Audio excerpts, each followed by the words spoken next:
नमः संस्कृताय प्यारे बच्चों, ऑनलाइन क्लासेस में आपका स्वागत है। आज हम 8वीं कक्षा की संस्कृत की पाठ्य पुस्तक रुचिरा तृतीय भागा के पाठ नंबर 2 का अध्ययन करेंगे, जिसका नाम है विलस्य वाणी ना कदापि में श्रुता। विलस्य का अर्थ होता है गुफा की वाणी मैंने कभी नहीं सुनी है। आइए शुरू करते पाठ को। प्रस्तुत पाठ संस्कृत के प्रसिद्ध कथा ग्रंथ पंचतंत्रम के तृतीय तंत्र काकोलुकीयम से संकलित है। पंचतंत्र के मूल लेखक विष्णु शर्मा हैं। इसमें 5 खंड हैं जिन्हें तंत्र कहा गया है। इनमें गद्य, पद्य, गद्य का अर्थ होता है जो आपके पैराग्राफ आते हैं, और पद्य का अर्थ होता है श्लोक रूप में कथाएं दी गई हैं, जिनके पात्र मुख्यतः पशु पक्षी हैं। आइए आगे पढ़ते हैं। कस्मिंचित बने खरन खरा नाम सिंह प्रतिवस्ति स्म। कस्मिंचित का अर्थ होता है किसी। बने मतलब वन में, खरन खर किसी नाम है, नाम सिंह शेर का नाम जो है वो खरन खरा है, प्रतिवस्ति स्म रहता था, कि किसी वन में खरन खर नाम वाला शेर रहता था। सा कदाचित इत्स्ता परिभ्रमण क्षुधार्था न किंचित अपि आहारम प्राप्तवान। सह का अर्थ है वह, कदाचित कि किसी समय, या इतत्स्ता करता है इधर उधर, भ्रमण का अर्थ है घूमते हुए, क्षुधार्था भूख से, व्याकुल या भूख से पीड़ित या व्याकुल, न किंचित अपि कुछ भी नहीं, आहारम प्राप्तवान कुछ भी आहार प्राप्त नहीं कर पाता है, कि किसी समय भूख से पीड़ित होकर इधर उधर घूमते हुए उसे कोई भी भोजन नहीं मिला, कि वो वन में घूम रहा है परंतु उसको भोजन जो है वो नहीं मिला। तथा सूर्यास्त समय एकाम महती गुहाम दृष्ट्वा सा अचिंत्यत नूनम एतस्यां गुहायां रात्रो को अपि जीवा अगच्छति। तथा उसके बाद सूर्यास्त के समय एक महती का अर्थ होता है बड़ी या विशाल, गुहा मतलब गुफा, दृष्टवा देखकर, स वह अचिंत्यत सोचता है, कि उसके बाद या इसके बाद वह सूर्यास्त के समय एक बड़ी गुफा को देखकर सोचता है। नूनम अवश्य ही एतस्याम इस गुहाया मतलब गुफा, रात्रो रात में, को अपि कोई जीवागच्छति जीव आता होगा, कि अवश्य ही इस गुफा में रात को कोई जीव आता होगा। अतः अत्रैव निगूढ़ो भूत्वा तिष्ठामि इति। इसलिए यहीं पर क्या करता हूँ, ठहर कर उसका, या यहीं पर छिपकर बैठता हूँ। अत्रैव निगूढ़ो का अर्थ है छिपकर, भूत्वा तिष्ठामि मतलब छिपकर यही मैं क्या करता हूँ, बैठता हूँ। एतस्मिन् अंतरे गुहाया स्वामी दधिपुच्छ नाम श्रृगाला समागच्छत। एतस्मिन् अंतरे इसी समय या इसी बीच, गुहाया गुफा का, स्वामी दधिपुच्छ नाम का जो श्रृगाल गीदड़ है, समागच्छत क्या होता है, आ गया। स च यावत् पश्यति तावत् सिंहपद पद्धति गुहायां प्रविष्टा दृश्यते ना ही बहिरागता। एतस्मिन् अंतरे इसी बीच जो था, क्या हुआ कि गुफा का स्वामी जो है वो आ जाता है। सच यावत पश्यति, वह यावत मतलब जहाँ तक, पश्यति देखता है, तावत वहाँ तक, सिंहपद पद्धति शेर के पैरों के निशान, गुहायाम प्रविष्टा दृश्यते कि गुफा की तरफ को जाते हुए दिखाई देते हैं, ना च बाहिरागता परंतु बाहर की ओर आते हुए दिखाई नहीं देते हैं।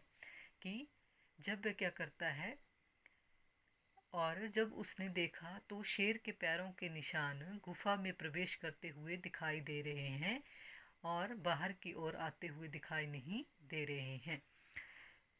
नूनम अस्मिन श्रृगाला अचिंत्यत, श्रृगाल या गीदड़ सोचता है, अहो वनिष्ठो अस्मि कि अरे मेरा विनाश निश्चित है, कि अब मैं मारा गया हूँ। नूनम अस्मिन विले सिंह अस्तिति तर्क्यामि। नूनम का अर्थ होता है अवश्य ही, अस्मिन मतलब इस बिल में या गुफा में शेर है, क्या हो रहा है, ये दिखाई दे रहा है, या उसे विश्वास हो गया है कि इस गुफा में क्या है, शेर है। तत् किम करवाणी, अब या तब क्या करना चाहिए। एवं विचिन्त्य, ऐसा सोचकर,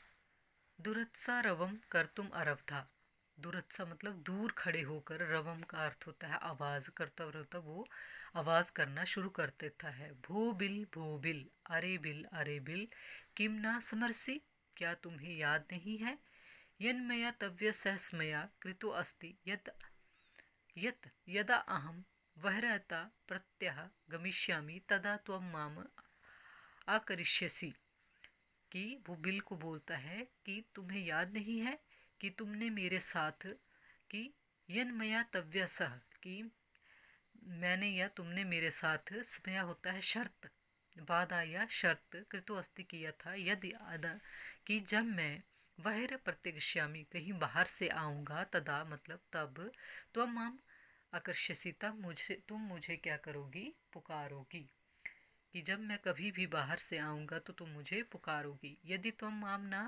अहिष्यसि तर्हि अहम द्वितीय बिलम यास्यामि इति, अगर तुम मुझे नहीं पुकारोगी तो मैं क्या करूँगा, दूसरे बिल में चला जाऊँगा। अथ एत श्रुत्वा सिंह अचिन्त्यत, नूनम एषा गुहा स्वामिना सदा सम आवाहनम करोति परंतु मद भयात न किंचित वदति। अथ श्रुत्वा, यह सुनकर शेर क्या करता है, अचिंत्यत सोचता है, नूनम ऐशा कि अवश्य ही, गुहा स्वामिना की गुफा का स्वामी जो है, की गुफा जो है अपने स्वामी को हमेशा क्या करती होगी, पुकारती होगी, परंतु मदभयात मेरे भय से कुछ नहीं बोल रही है। आगे देखते हैं पाठ को।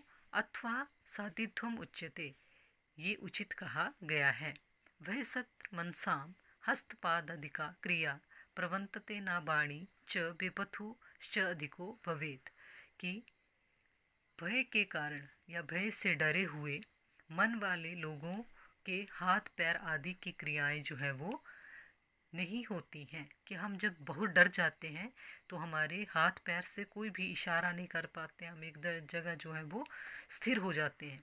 तो और प्रवंतते न बाणी, और ना ही क्या होते हैं, मुख से बाणी भी नहीं निकलती है, और बेपथुआ दृश्य का, और बहुत अधिक क्या होता है, कंपन होता है, कि शरीर जो है वो डर के मारे बहुत ही कांपता है, और मुख से बाणी भी नहीं निकलती है।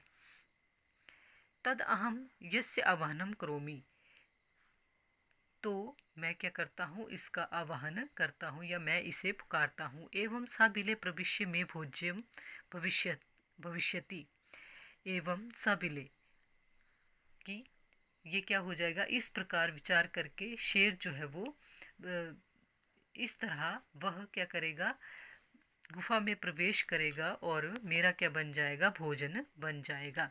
इतथ्य विचार्य सिंह सहसा श्रृगालस्य आवाहनम अकरोत, इस तरह विचार करके सिंह, सहसा मतलब अचानक से, एकदम से, श्रृगालस्य आवाहनम करोत, शेर का क्या करता है, आवाहन करता है या शेर को पुकारता है। सिंह से उच्च गर्जने प्रतिध्वना सा गुहा उच्च श्रृगालम अवाहित, शेर की ऊंची गर्जना से क्या होता है कि प्रतिध्वनि द्वारा उस गुफा से ने जोर से गीदड़ को पुकारा। जब कोई हम बंद कमरे में या बंद उसमें होते हैं तो हमारी आवाज़ जो है वो गूंजती है, तो उसी तरह से जो शेर की आवाज़ है वो गुफा में क्या होती है, गूंजती है, और वो गीदड़ को जोर से पुकारता है। अन्येन अन्य अपि पशुवा भयभीता अभवन, जिससे क्या होता है, दूसरे पशु पक्षी भी क्या हो जाते हैं, भयभीत हो जाते हैं। शिगालो अपि तथा दूरम पलायमान इयम अपठ्यत, जो गीदड़ था वो भी दूर भागते हुए ये श्लोक जो है वो पढ़ता है। अनागतम या कुरुते सा शोभते, शोच्यते यो न करोति अनागतम, वने अत्र संस्थे समगता जरा बिलस्य वाणी न कदापि में श्रुता।